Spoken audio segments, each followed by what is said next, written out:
এই মানুষটার উপরে বিগত 17 বছরে যারা জুলুম করেছে, এই মানুষটাকে যারা আমাদের দেশ ছাড়া করেছে, আল্লাহ আপনি তাদেরকে দেশ ছাড়া করিয়ে দেখিয়েছেন। এবার বাংলাদেশের মানুষ অপেক্ষমান আছে। আর যদি ভবিষ্যতে কোন আলেমের সাথে বেয়াদবি করা হয়, আর যদি কোন আলেমকে নিয়ে তুচ্ছ তাচ্ছিল্য টালবাহানা করা হয়, মহাগ্রন্থ আল কোরআন এবং ইসলামকে নিয়ে যদি আর কেউ টানাহেস্র করেন, তাহলে তার চেয়েও করুণ পরিণতির জন্য তাকেও অপেক্ষা করতে হবে।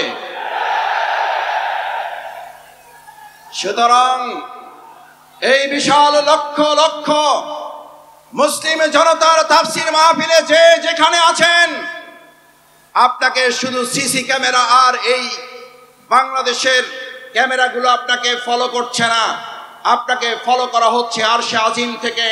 হাজার হাজার লক্ষ লক্ষ ফেরেশতা এই সুন্দর মাহফিলকে বেষ্টন করে আছেন। আপনার প্রত্যেকটি কর্মকাণ্ড আরশে আজিমের ক্যামেরায় বন্দী করা হচ্ছে। আল্লাহু আকবার। এই আলহামদুলিল্লাহ, এই আল্লাহু আকবারের টান শুনলে আমাদের এই দক্ষিণবঙ্গের শুধু নয়, শুধু বাংলাদেশের নয়, গোটা পৃথিবীর কোরআনের পাখি নামে খ্যাত এই টানের সাথে একজন মানুষের কথা কি আমাদের মনে পড়ে না? পড়ে না? আল্লাহ এই মাঠে তিনি ফিরতে চেয়েছেন, এই মাঠে তিনি আবার কোরআনের আওয়াজ নিয়ে আসতে চেয়েছিলেন। আল্লাহ আমাদের সেই কোরআনের পাখি যেখানে যে অবস্থায় আছে, আপনি তাকে মেহেরবানি করে জান্নাতুল ফেরদাউসের মেহমান হিসেবে কবুল করুন। আল্লামা দেলোয়ার হোসেন সাঈদী রাহমাহুল্লাহকে আপনি শহীদ হিসেবে কবুল করুন। আল্লাহ এই মাঠে আমাদের দেখা হলো না, মেহেরবানি করে কাল কিয়ামতের কঠিন ময়দানে আমাদের হিসাব নিকাশ সহজ করে জান্নাতুল ফেরদাউসে আপনি আমাদেরকে একত্রিত করে দেখা সাক্ষাতের ব্যবস্থা করে দিয়েন। সম্মানিত বন্ধুগণ, মুসল্লিয়ান ইকরাম, আমার মা এবং বোনেরা, ভিন্ন ধর্মাবলম্বীরাও বিভিন্ন জায়গা থেকে আমাদের এই আওয়াজ, আমাদের এই আলোচনা, আমাদের এই কোরআনের বাণী শুনছেন। আমরা আমাদের মা বোনদের ধন্যবাদ জানাই। অসম্ভব কষ্ট করে বিশাল এই তাফসীরুল কোরআন মাহফিলে আপনারা হাজির হয়েছেন। আল্লাহ সুবহানাহু ওয়া তাআলা আমাদের মা বোনদের কবুল করুন। এই জন্য যে মা বোনদের আল্লাহ সুবহানাহু ওয়া তাআলা এত বড় মর্যাদা দিয়েছেন। আমার শ্রদ্ধেয় প্রিন্সিপাল বলতেন, মাসুদ, আমাদেরকে আল্লাহ তাআলা রাসূল করিম সাল্লাল্লাহু আলাইহি ওয়াসাল্লামের মাধ্যমে সান্ত্বনা পুরস্কার দিয়েছেন। কি পুরস্কার? কি পুরস্কার? রাসূল করিম সাল্লাল্লাহু আলাইহি ওয়াসাল্লামের কাছে সাহাবায়ে ইজমাইন کرامগণ যখন জানতে চাইলেন, ইয়া রাসূলুল্লাহ, আমরা আল্লাহর পরে কার খেদমত করব, কার হক আদায় করব? রাসূল করিম সাল্লাল্লাহু আলাইহি ওয়াসাল্লাম বললেন, তোমার মা। তারপর কে? তোমার মা। তারপরে কে? তোমার মা। তারপরে সান্ত্বনা পুরস্কার পেলাম আমরা, তোমার বাবা। আল্লাহ সুবহানাহু ওয়া তাআলা আমাদের এই মা বোনদেরকে ধৈর্যের সাথে, কষ্টের সাথে আজকে এই তাফসীরুল কোরআন মাহফিল শুনে আমাদের প্রত্যেক ঘরে ঘরে একজন করে হযরত খাদিজাতুল কুবরা রাদিয়াল্লাহু তাআলা আনহা, হযরত আয়েশা সিদ্দিকা রাদিয়াল্লাহু তাআলা আনহা দান করুন। যে কথা আমরা আমাদের এই দুনিয়ার কথা শুনেছি, আমাকে একটা ভালো মা দাও। পরের লাইনটা কি? আমি তোমাদেরকে একটা ভালো গ্রাম দেব, আমি তোমাদেরকে ভালো পটুয়াখালী দেব, আমি তোমাদেরকে ভালো রাঙ্গাবালি, বাউফল দেব, মির্জাগঞ্জ দেব। আমাদেরকে একটা আল্লাহ আপনি ভালো মা দেন। আমাদের এই মা এবং বোনের জাতি যারা এসছেন, বিগত 17 বছরে তাদের ইজ্জত এবং আব্রু নিয়ে যারা টালবাহানা করেছেন, ছিনিমিনি খেলেছেন, আজ কান খুলে শুনে রাখুন, আমাদের জীবন বাজিয়ে রাখবো। আমাদের মা বোনদের ইজ্জত দিয়ে ভবিষ্যতে আর কাউকে টালবাহানা করতে দেওয়া হবে না। কারণ আমাদেরকে জিজ্ঞেস করা হয়, ইসলামী রাষ্ট্রে আমাদের মা এবং বোনদের ইজ্জত, তাদের সম্মানের মাপকাঠি কি? আমরা সম্মান এবং মাপকাঠি বলি আমাদের মায়ের জাতি, তারা সম্মান এবং মর্যাদার উচ্চ মানে তারা থাকবেন। আলহামদুলিল্লাহ, প্রিয় নবী মুহাম্মদুর রাসূলুল্লাহ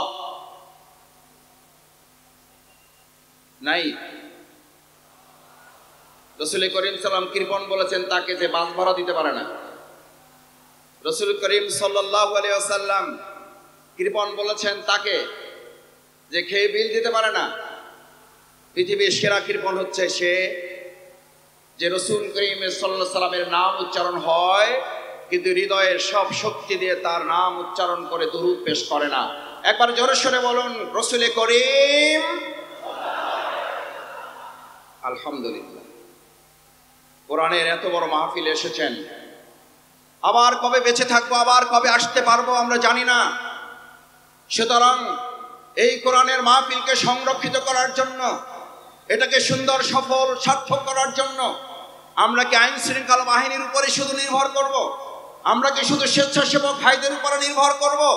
নাকি আমরা প্রত্যেকে আল্লাহর উপরে ভরসা করে দায়িত্ব নিয়ে প্রত্যেকে স্বেচ্ছাসেবক হিসাবে 2024 সালের জুলাই আগস্টে যেমন সবচেয়ে মানুষ শয়তানদের মধ্যে বড়টাকে আমরা মোকাবেলা করে বিতাড়িত করেছি, আমাদের মাঝও সেজ ছোট নাবালক সব শয়তানগুলোকে মোকাবেলা করার জন্য আমরাও জীবন বাজি রেখে প্রস্তুত থাকবো।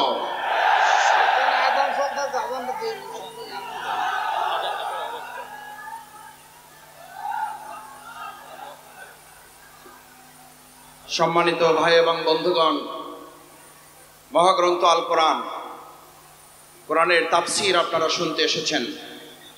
মাওলানা ডক্টর মিজানুর রহমান আজহারি হাফেজাহুল্লাহ আর অল্প সময়ের মধ্যেই আমাদের মাঝে এসে উপস্থিত হবেন ইনশাআল্লাহ। আমরা আল্লাহর শুকরিয়া আদায় করি আমাদের এই প্রিয় ময়দানে তিনি আমাদেরকে সময় দিয়ে ধন্য করেছেন। আমরা তাকে স্বাগত জানাই, অভিনন্দন জানাই।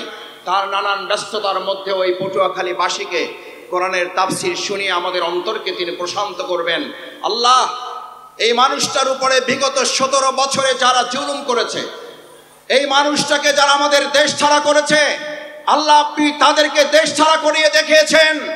এবার বাংলাদেশের মানুষ অপেক্ষমান আছে। আর যদি ভবিষ্যতে কোনো আলেমের সাথে বেয়াদবি করা হয়, আর যদি কোনো আলেমকে নিয়ে তুচ্ছ তাচ্ছিল্য টালবাহানা করা হয়, মহাগ্রন্থ আল কোরআন এবং ইসলামকে নিয়ে যদি আর কেউ টানাহেস্র করেন, তাহলে তার চেয়েও করুণ পরিণতির জন্য তাকেও অপেক্ষা করতে হবে।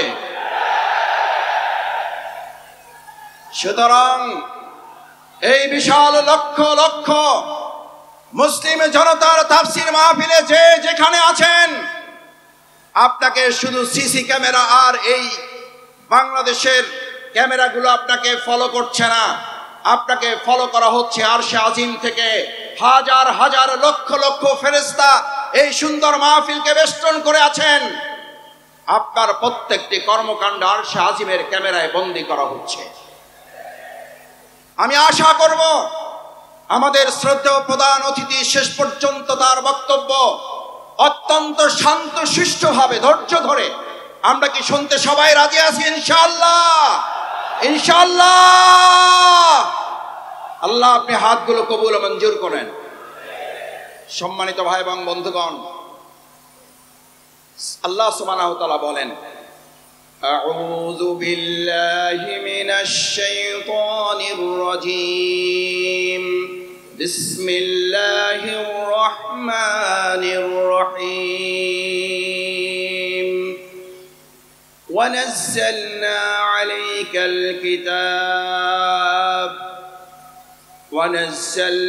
عليك الكتاب تبيانا لكل شيء وهدى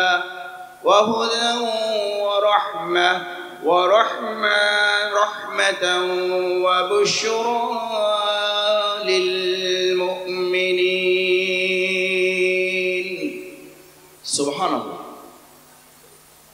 আল্লাহ সুবহানাহু ওয়া তাআলা বললেন, ওয়ানাজ্জালনা আলাইকাল কিতাব, আমি আপনাদের কাছে, মানব জাতির কাছে, গোটা সভ্যতার কাছে মহাগ্রন্থ আল কোরআন নাজিল করেছি। এই কিতাব দিয়েছি। এই কিতাবের মাধ্যমে আমি শুধুমাত্র তোমাদেরকে নামাজ পড়ার বিধান দেই নাই। এই কিতাবের মাধ্যমে আমি তোমাদেরকে শুধুমাত্র রোজা রাখার বিধান দেইনি। এই কিতাবের মাধ্যমে আমি তোমাদেরকে শুধু যাকাতের বিধান দেইনি।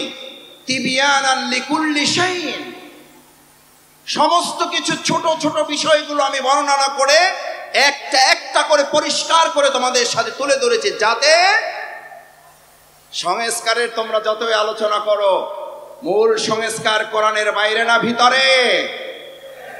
সংস্কার কোরআনের বাইরে না ভিতরে? সংস্কারের মূল সংস্কারক, পৃথিবীর সেরা সংস্কারক, পৃথিবীর সেরা মহা সংস্কারক আইনস্টাইন, নিউটন, রবীন্দ্রনাথ ঠাকুর, হরশ্চন্দ্র প্রসাদ, তার নাম বলেন একবার জোরে সোরে সবাই। প্রিয় নবী মুহাম্মদুর রাসূলুল্লাহ সাল্লাল্লাহু আলাইহি সাল্লাম কিভাবে সংস্কার করেছেন? আগে রাষ্ট্র সংস্কার নাকি আগে ব্যক্তি সংস্কার? আগে রাষ্ট্র না ব্যক্তি? রাসূল করিম সাল্লাল্লাহু আলাইহি সাল্লাম আগে কি সোনার মদিনা করেছেন না সোনার মানুষ করেছেন? আল্লাহ রাসূল করিম সাল্লাল্লাহু আলাইহি ওয়াসাল্লাম সোনার মানুষ বানিয়েছেন আগে। আমরা আগে থেকে উপরটা দিক থেকে শুরু করতে চাই। আমরা আগে সোনার বাংলাদেশ চাই, আমরা সোনার বাংলা তৈরি করতে চাই, অথচ সোনার মানুষের কোনো খবর নাই। আমরা শুনতে পাই আমাদের স্লোগান তোলা হয়েছিল 7.5 কোটি মানুষের কম্বল, আমার কম্বলটা আমি পাইলাম না। তখন তারা ছিল কম্বল চোর, আর এখন তারা ডিজিটাল যুগে এসে তারা হয়েছে বাংলাদেশের সকল ব্যাংকগুলো ব্যাংকের চোর তারা পরিণত হয়েছে। সম্মানিত ভাই এবং বন্ধুগণ, আল্লাহ তাআলা এই কোরআন নাজিল করে, কিতাব নাজিল করে আমাদেরকে জানালেন, তোমাদের জন্য 4টা সুসংবাদ দিচ্ছি। কয়টা? হুদা, এটা রোডম্যাপ দিয়ে দিলাম, সংস্কারের কর্মপন্থা তোমাদেরকে দিয়ে দিলাম। এমন হেদায়েত, যে হেদায়েতের মাধ্যমে হযরত ওমর ফারুক রাদিয়াল্লাহু তাআলা আনহুর মতো সেই সময়ের ইসলাম গ্রহণের আগের সবচেয়ে খারাপ মানুষটা এই মহাগ্রন্থ আল কোরআনের মাধ্যমে সবচেয়ে সুন্দর সোনার মানুষে পরিণত হয়েছে। সেই মহাগ্রন্থ আল কোরআন আমাদের মাঝে আছে না নাই? তাহলে আমরা আমাদের আজকের বাংলাদেশে যদি সোনার বাংলা করতে চাই, তাহলে আমরাও আমাদের এই কোরআনের আলোকে এই লোকগুলোকে সোনার মানুষে পরিণত করা যাবে, নাকি আমাদের মত দিয়ে মানুষের তৈরি করা তন্ত্র মন্ত্র দিয়ে তাদেরকে পরিবর্তন করা যাবে? যদি সোনার বাংলা করতে হয় তাহলে আল কোরআন দিয়ে করা যাবে, নাকি মানুষের তৈরি করা মতবাদ দিয়ে করা যাবে? যদি কোরআন দিয়ে করা যায় তাহলে সেই কোরআনের বাণী আজকে শুধু শুনবো না, সেই কোরআনের বাণী আমরা সংসদেও পাঠাবার ব্যবস্থা করব ইনশাআল্লাহ।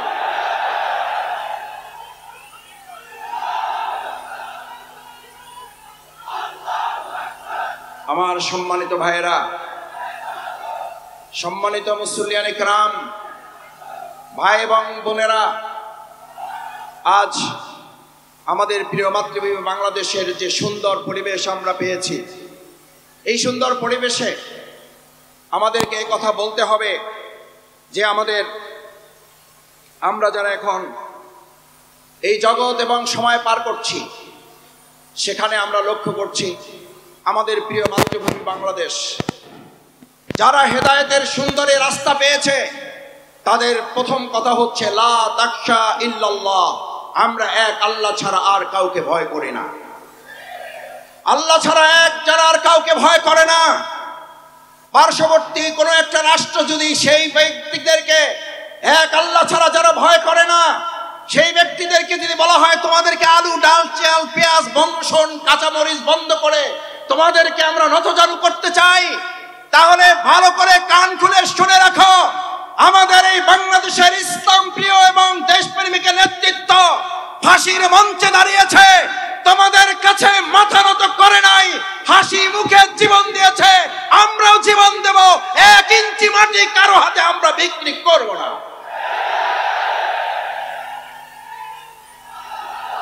আমার তরুণেরা, আমার যুবকেরা এখানে আছে, আমার তরুণেরা, আমার যুবকেরা 2024 সালের জুলাই আগস্টে স্লোগান তুলেছিল,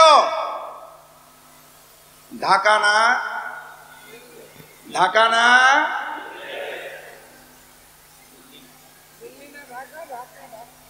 কোনটা হবে?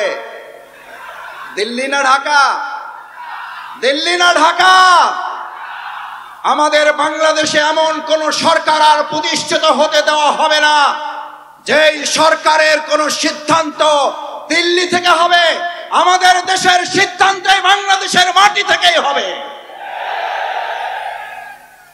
আমার সম্মানিত ভাই এবং বন্ধুগণ, হাতের ডান পাশে যারা আছেন বসে যাবেন। আমি আবার বলছি, এটা আল কোরআনের ময়দান। এই আল কোরআনের ময়দানে প্রত্যেকে আদবের সাথে নিজ নিজ দায়িত্ব নিয়ে স্বেচ্ছাসেবকের ভূমিকা পালন করবেন, আল্লাহকে সাক্ষী রেখে। পারা যাবে ইনশাআল্লাহ। দেখি একটা তাকবীর, লিল্লাহে তাকবীর, লিল্লাহে তাকবীর, লিল্লাহে তাকবীর। আমার সম্মানিত ভাই এবং বন্ধুগণ, সেজন্য আজ আমাদের এই কলিজার টুকরা সন্তানের আর একটা স্লোগান তুলেছিল, আমাদের ছাত্র তরুণ যুবকের আর একটা সুন্দর স্লোগান তুলেছিল, উই ওয়ান্ট জাস্টিস। ঐতিহাসিক ইবনে খালদুন নাম শুনেছেন, সবাই জানেন ঐতিহাসিক ইবনে খালদুনের কথা। সেই ঐতিহাসিক ইবনে খালদুন সকল সভ্যতাগুলোকে পর্যালোচনা করে, মিশরীয় সভ্যতার মেয়াদকাল ছিল 3000 বছর। ভালো করে খেয়াল করার জন্য বলছি, ডানে যারা ডানে আছেন, যারা বামে আছেন, বসুন, বসে পড়ুন, এটা কোরআনের ময়দান। 3000 বছরের সভ্যতা ছিল মিশরের, রোমানদের ছিল 1000 বছরের সভ্যতা, সিন্ধুদের ছিল 700 বছরের সভ্যতা। সকল সভ্যতাগুলো একে একে ধ্বংস হয়ে যাওয়ার পর ঐতিহাসিক ইবনে খালদুন বলেন, আমি এই সবগুলো সভ্যতার কাছে গিয়ে প্রশ্ন করেছিলাম, হে মিশরীয় সভ্যতা তুমি ধ্বংস হলে কেন? হে রোমান সভ্যতা তুমি ধ্বংস হলে কেন? হে সিন্ধু সভ্যতা তুমি ধ্বংস হলে কেন? হে বেবিলনীয় সভ্যতা তুমি ধ্বংস হলে কেন? ঐতিহাসিক ইবনে খালদুন বলেন, এই প্রত্যেকটি সভ্যতা ধ্বংসের পিছনে দুটি উত্তর আমি পেয়েছি ধ্বংসস্তূপের কাছ থেকে। কয়টি উত্তর? কয়টি উত্তর? দুইটি উত্তর পেয়েছিল এই ধ্বংসস্তূপের কাছ থেকে। প্রথম জবাব ছিল ইনজাস্টিস। ঐতিহাসিক ইবনে খালদুন বলেন, এন্ড দ্য নেক্সট অ্যান্সার, তারপরের জবাবটা ছিল ইনজাস্টিস, অর্থাৎ ইনজাস্টিস এন্ড ইনজাস্টিস, অন্যায় বিচার এবং অন্যায় বিচারের মাধ্যমে 1000 বছরের, 700 বছরের, 3000 বছরের সভ্যতার যদি ধ্বংস হয়, তাহলে নতুন করে পৃথিবীতে আর কোনো মতবাদ দিয়ে সভ্যতা বিনির্মাণ করা যাবে না। বরং সভ্যতা বিনির্মাণের জন্য আজ নতুন করে স্লোগান উঠেছে, the foundation of all civilization, one earth is religion, one earth is religion, one earth is religion।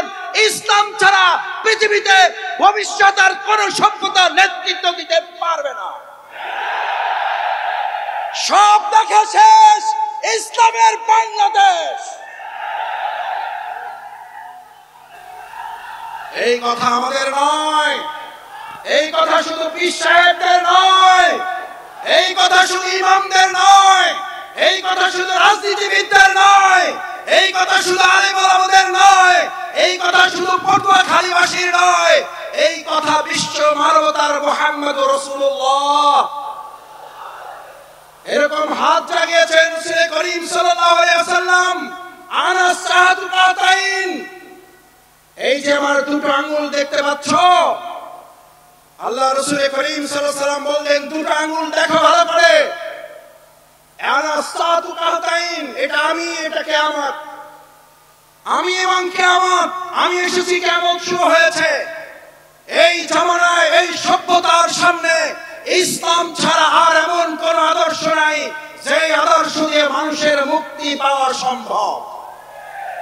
সুতরাং আজ এরকম একটি প্যান্ডেল নয়, দুটি প্যান্ডেল নয়, 3টি, 4টি, 5টি, 7টি নয়, 9টি প্যান্ডেলে ভর্তি হওয়া ভাই এবং বন্ধুগণ, আমার বোনেরা, আজ আমাদের এখান থেকে সিদ্ধান্ত নিতে হবে, এই ভেঙে যাওয়া পৃথিবী গড়ে তোলার জন্য আল্লাহ সুবহানাহু ওয়া তাআলা প্রিয় নবী মুহাম্মদুর রাসূলুল্লাহ সাল্লাল্লাহু আলাইহি ওয়াসাল্লামকে নিয়ে ঘোষণা দিয়েছেন, এক ইসলামী সভ্যতা ছাড়া ভবিষ্যৎ আর কোন সভ্যতা মানুষকে মুক্তি দিতে পারবে না। যদি তাই না পারে, তাহলে আমাদের জন্য আল্লাহ তাআলার পরের ঘোষণা হচ্ছে, তিবিয়ানান লিকুল্লি শাইইন ওয়া হুদান ওয়া রাহমা ওয়া বুশরা লিল মুমিনিন। আল্লাহ রাব্বুল আলামিন বললেন হুদা, তোমাদের রোডম্যাপ দিয়ে দাও হলো। এবার তোমাদের জন্য রহমত, তোমাদের জন্য আল্লাহর দয়া, তোমাদের জন্য আল্লাহর করুণা, তোমাদের জন্য আল্লাহর অনুগ্রহ। আমাদেরকে কোন দেশ কি দেবে আমরা সেই দিকে তাকাতে চাই না, আমাদেরকে কোন নেতা কি দেবে সেই দিকে তাকাতে চাই না।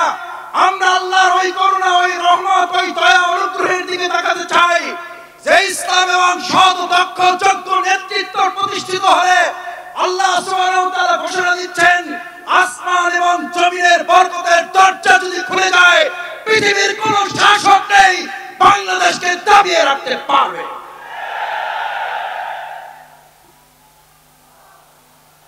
আমরা সেই রহমতের দরজা খুলতে চাই।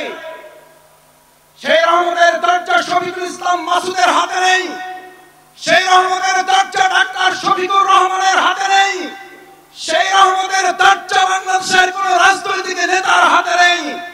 একবার হৃদয় উজাড় করে আর একবার জমিন কাঁপিয়ে সেই আল্লাহর নাম উচ্চারণ করে মুসলিমরা, কে তিনি কে, তিনি কে।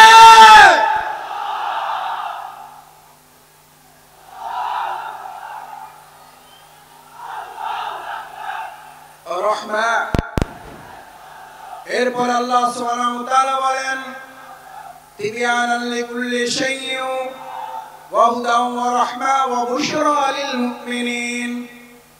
আল্লাহ তাআলা আমাদেরকে হেদায়েতের রোডম্যাপ দিলেন। যদি হেদায়েতের মূল রাস্তায় চলতে পারো, যদি এবার আল্লাহর দয়া, নিয়ামত, অনুগ্রহের চাদরে তোমরা আচ্ছাদিত হতে পারো, এবার তোমাদেরকে আর কেউ দুঃসংবাদ দিয়ে ভীত সন্ত্রস্ত করতে পারবে না, তোমাদেরকে দুর্বল করতে পারবে না, এবার তোমাদেরকে কেউ দুশ্চিন্তাগ্রস্ত করতে পারবে না।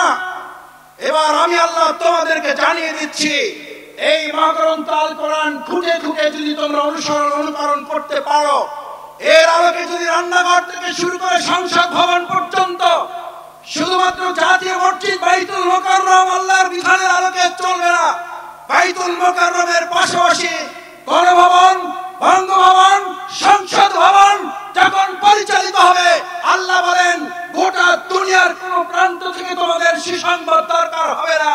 আমি আল্লাহ ঘোষণা করছি ওয়া বুশরা লিল মুমিনিন। এই সুসংবাদের মালিক কে? এই সুসংবাদের মালিক কে? China, Russia, Bharat, America, German, France. আর একবার মন উজাড় করে হৃদয় থেকে জোরে আওয়াজ করে বলুন, এই সুসংবাদের মালিক কে? কিন্তু শর্ত প্রযোজ্য। সময় শেষ, এখন আজানের বিরতি হবে। আমি একটা কথা বলে আমার বক্তব্য কি জানতে চাই। এই যে এত ভালো ভালো খবর দিলাম, মোবাইল কোম্পানি করে বড় বড় লেখা থাকে বিজ্ঞাপন, এই অফার সেই অফার, শেষে ছোট করে লেখা থাকে শর্ত, শর্ত প্রযোজ্য। আল্লাহ তাআলা শর্ত প্রযোজ্য করে দিলেন লিল মুমিনিন, এর জন্য তোমাদের মুমিন হতে হবে। আজ এখানে সিদ্ধান্ত নিতে চাই, এই তাফসীরুল কোরআন মাহফিল থেকে ডক্টর মিজানুর রহমান আজারী সহ অন্যান্য ওলামায়ে কেরাম আমাদের সামনে যে কোরআনের বয়ান পেশ করেছেন, করবেন, এর আলোকে পরিপূর্ণ ঈমানদার হয়ে আল্লাহর জমিনে আল্লাহর দ্বীন কায়েমের জন্য কোরআনের খাদেম হিসাবে এখান থেকে বিদায় নিতে রাজি আছে যারা? হাত জাগাও। আল্লাহ মেহেরবানি করে দুনিয়ার ক্যামেরায় হাতগুলো যদি বাঁধো পড়ে, আপনার আরশে আজিমের ক্যামেরায় এই হাতগুলো বন্দী করে কাল কিয়ামতের দিন আমাদের দেখে দেখে নাজাতের বাণী হিসাবে জান্নাতুল ফেরদাউসের জন্য আপনি কবুল মঞ্জুর করে নিয়েন।